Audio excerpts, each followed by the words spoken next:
Number 1. The birth of a conqueror's army. What if the secret to invincibility was born long before the battles even began?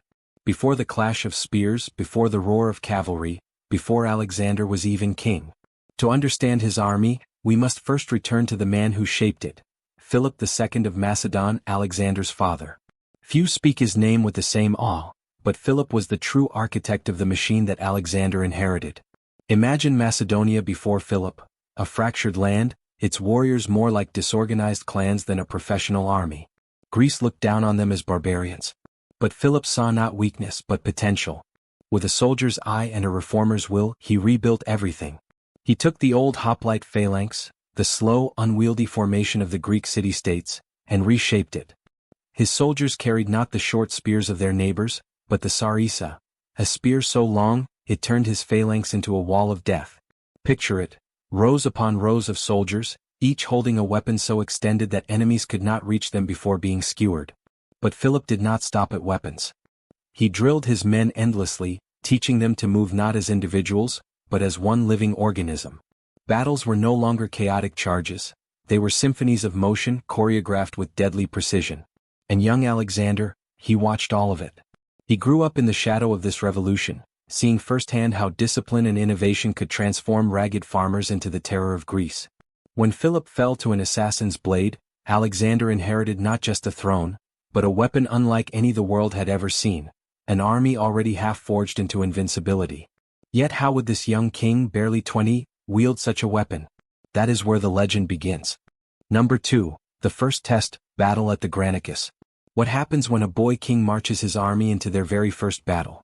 Will the machine hold, or will it collapse under the weight of inexperience? It was spring 334 BC. Alexander had crossed into Asia, determined to begin his conquest of Persia. His men were eager, but the challenge was immense. Facing him across the Granicus River stood a Persian force, larger, stronger, bolstered by Greek mercenaries. For any other general, the odds would have been paralyzing. But Alexander was not any other general. Picture the scene. The rushing waters of the Granicus, swollen by spring rains. On the opposite bank, the Persians wait, cavalry bristling, archers poised, mercenaries eager to prove their worth. Crossing that river under enemy fire seemed madness. Even Alexander's advisors urged caution. He ignored them. Riding to the front, he led his cavalry into the river, his white-plumed helmet shining like a beacon. Arrows rained down, hooves churned the water, steel clashed against steel. For a moment, the chaos threatened to overwhelm even the most disciplined Macedonians. But Alexander's presence, his sheer audacity, galvanized them. He cut his way through enemy lines with relentless fury. At one point he nearly died, struck by a Persian blade and saved only by the intervention of his loyal officer, Clitus the Black. That moment could have ended the story. Instead it became a legend. The Persians broke. Their mercenaries surrendered. The Macedonian army, baptized in blood, had passed its first test. And so the message spread across Asia. The boy king was not just daring, he was unstoppable. But the Granicus was only the beginning. Greater tests awaited, tests that would push Alexander's army beyond endurance. Number 3. The hammer and the anvil. What if invincibility came not from strength alone, but from the genius of how strength was used? At the heart of Alexander's strategy was a deadly dance between two forces, the phalanx and the cavalry. Think of it as the hammer and the anvil. The phalanx, dense, bristling with sarissas, was the anvil.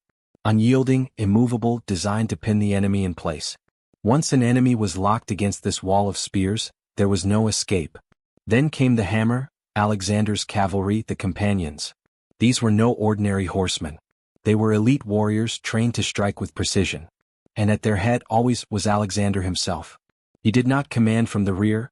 He rode into the storm, leading charges that shattered enemy lines like glass. Together, this strategy became a masterpiece of destruction.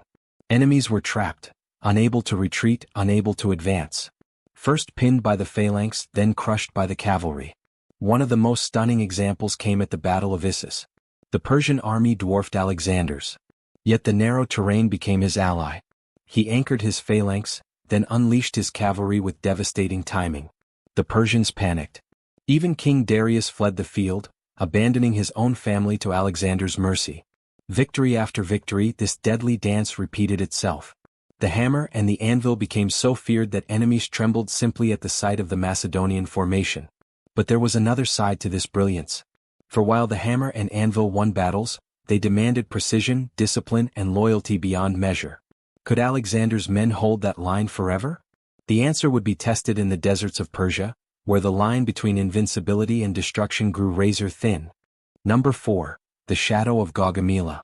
What happens when a single battle decides the fate of the world? When two empires collide, and only one can walk away. The year was 331 BC. The place, the plains near Gaugamela. Across the horizon stretched the might of Persia, assembled by King Darius himself. Some say his army numbered in the hundreds of thousands, so vast that the dust of their march blotted out the sun. War elephants, scythed chariots, endless ranks of soldiers. Against them stood Alexander, outnumbered yet unshaken.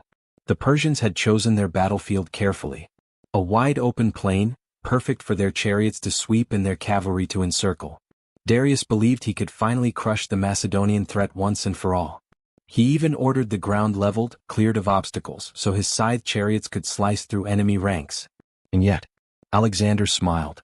On that morning, the Macedonian king rode along his lines, his men silent but steady. He spoke not of fear but of destiny. Then, as the Persians advanced, he unveiled his masterpiece. He angled his phalanx, just slightly, to the right, luring the Persian cavalry away from the center. Darius took the bait.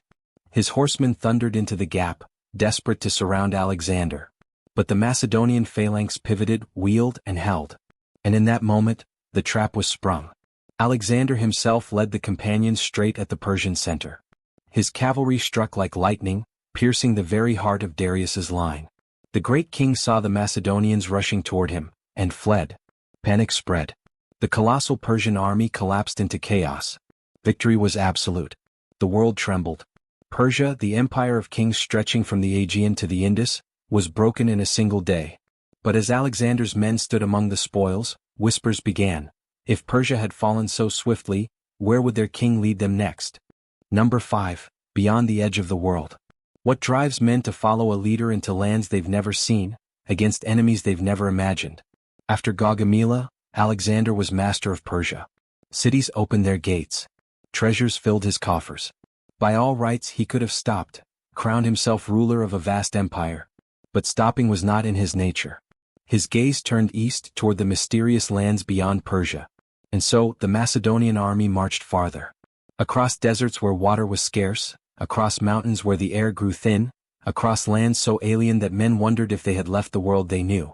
They fought tribes who melted into forests, kingdoms who fought with elephants rather than horses, rulers who demanded loyalty to no man. The hardships were brutal. Supplies ran thin. Soldiers bled not just on the battlefield but from exhaustion, from disease, from endless marching. And yet Alexander pressed them forward. He spoke of glory, of destiny, of conquering the ends of the earth. His charisma was not mere words, it was fire. His men followed not just out of duty, but because in his presence, they believed they were shaping history itself. Then came India. At the Battle of the Hydaspes, Alexander faced King Porus, a ruler commanding war elephants, creatures the Macedonians had never fought before. Imagine the terror of soldiers seeing giant beasts, armored and furious, charging their lines. Horses panicked. Men faltered. The Macedonian machine, perfected in Greece and Persia, now faced its greatest trial. But Alexander adapted. He drew Porus's elephants into traps, isolated them and counterattacked with relentless precision. By the battle's end, Porus himself was captured. And yet Alexander treated him with respect, even granting him his kingdom back. For Alexander saw more than conquest. He saw the chance to rule not by fear but by awe. Still, the further they marched, the more his men wondered, could destiny truly have no end? Or was there a point where even greatness must turn back?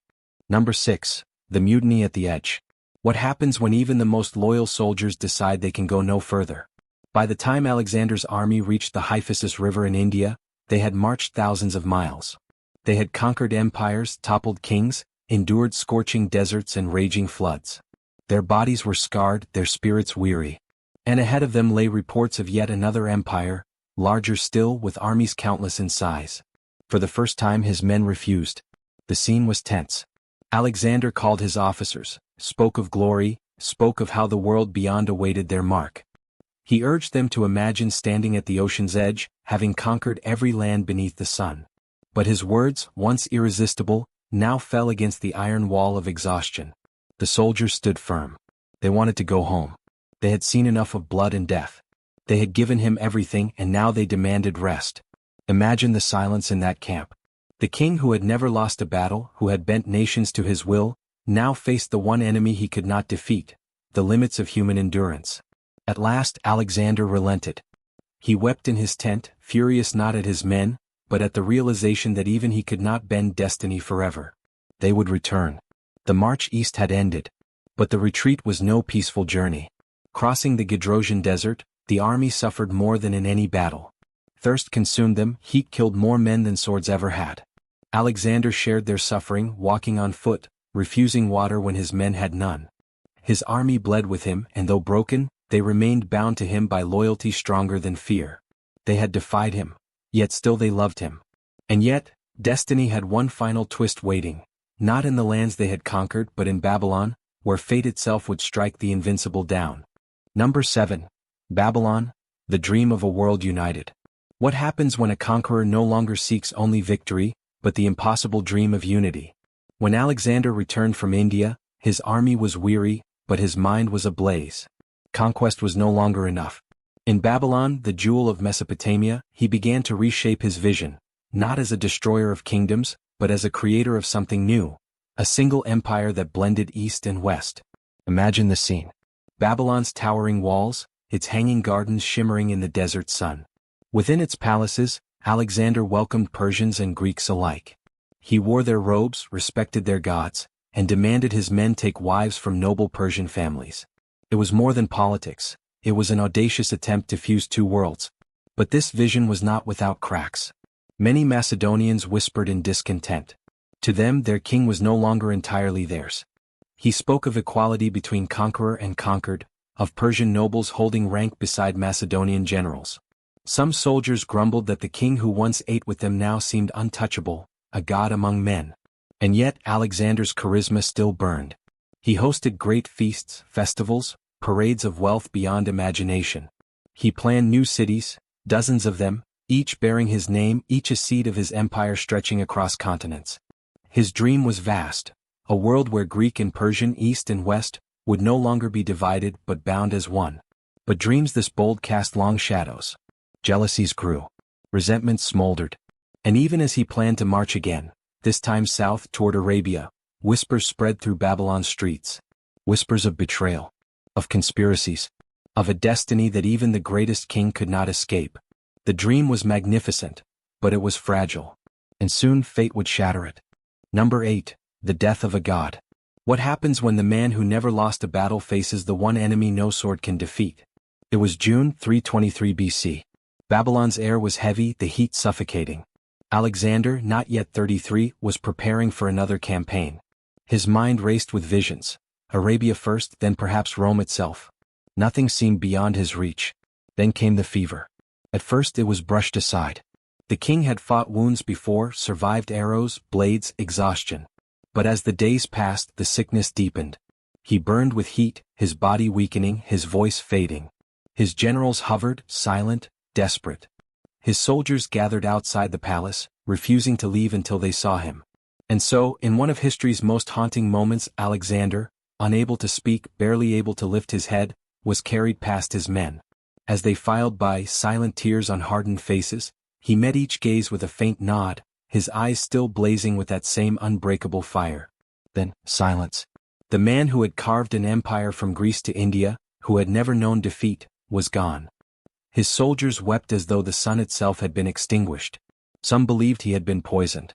Others that the gods themselves had claimed him. No one truly knew. But one truth stood undeniable. With Alexander's death, the invincible army he had forged was left without its heart. And in the sudden void, chaos rushed in. Generals eyed one another, cities stirred with rebellion, and the empire trembled on the edge of collapse. The conqueror was dead. But his army, what would become of the machine he had built? Would it survive without its master's guiding hand, or tear itself apart? Number 9. The Wars of the Successors. What happens when invincibility shatters? Not in battle but in the struggle for power. The death of Alexander left a question that would decide the fate of empires. Who would inherit his throne? He had left no clear heir, only a half-brother mentally unfit, and an unborn child yet to see the light of day. His generals, the men who had fought beside him, bled for him, conquered with him, now turned from comrades into rivals. At first they tried to preserve the illusion of unity. The army still moved as one, still held to the memory of their fallen king. But ambition is a hungry beast. Soon old friendships dissolved into suspicion. Maps were drawn, territories divided. The great empire, once won, splintered into pieces. Thus began the wars of the successors. Imagine the chaos. Generals who once stood shield to shield now turned their armies against each other. Battles erupted across the empire, Macedonia, Egypt, Asia, even the far eastern provinces. The phalanx fought the phalanx. Companion cavalry clashed against men they once called brothers. The very tactics that had made them invincible were now turned inward, in wars not of destiny but of greed. And yet, the brilliance of Alexander's army did not vanish. His successors, Ptolemy in Egypt, Seleucus in Asia, Antigonus in Macedonia, carried his methods forward. They built kingdoms that would last centuries. The Macedonian phalanx, the hammer and anvil, the discipline and innovation.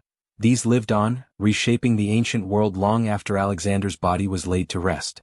But the dream of one empire, united under one ruler, died with him. The invincible army had conquered the world, but could not conquer itself. Still, the shadow of their march remained. For centuries, kings and generals would ask themselves the same question: what made Alexander's army truly invincible? And perhaps the answer was not just in tactics or weapons, but in the unbreakable bond between a leader and the men who believed they were destined for more than mortal lives. What makes an army unstoppable? Is it sheer numbers? Is it courage? Or could it be something hidden, something so subtle yet so devastating that enemies never even saw it coming? Imagine standing on the dusty plains of Persia. The sun burns above. In the distance, a young man not yet 30 rides at the head of his army. His eyes are unyielding, his movements deliberate, his presence almost godlike. Behind him, tens of thousands of soldiers move as one. Shields glint like scales of a single creature. Spears bristle like the quills of an enormous beast. And when this living machine advances, kingdoms fall, empires crumble, and history itself bends. This man is Alexander, the Great. But greatness was not his by birth alone. It was forged in the heat of relentless training, sharpened by innovation, and unleashed with precision that turned ordinary men into an invincible force. Yet here lies the question: how did he do it? What secrets lay hidden beneath the clash of bronze and the thunder of hooves? Why did kings tremble and empires collapse before him? And, most haunting of all, why has no other conqueror since ever truly matched the perfect storm that was Alexander's army? Tonight we step back into that world. Not as passive observers, but as if we were there, on the battlefield, in the councils of war, in the hearts of the men who followed him to the ends of the earth. Stay with me. For by the end, you will not only understand how Alexander's army became invincible, you may begin to wonder if such brilliance could ever rise again.